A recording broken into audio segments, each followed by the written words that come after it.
تو انسان جو اشرف المخلوقات ہے، ساری مخلوق میں اللہ تعالیٰ نے اس کو فوقیت دی ہے، درجہ دیا ہے، عزت دی ہے، شان دیا ہے، مقام دیا ہے، مرتبہ دیا ہے۔ جب یہ اپنی لائن سے ہٹتا ہے تو پھر انسان نہیں رہتا،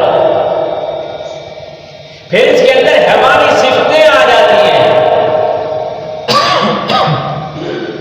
حیوانی صفتیں۔ تو پھر یہ کہتا ہے میں فلاں بیماری کا شکار ہوں، میں فلاں پریشانی کا شکار ہوں، گھر کے اندر مسائل ہیں، رشتہ داروں میں مسائل ہیں، رزق کے اندر مسائل ہیں، گھر کے اندر تنگی ہے، برکت نہیں ہے، آپس میں لڑائی ہے،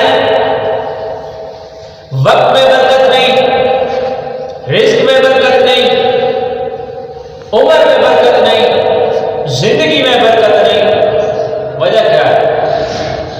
وجہ یہ ہے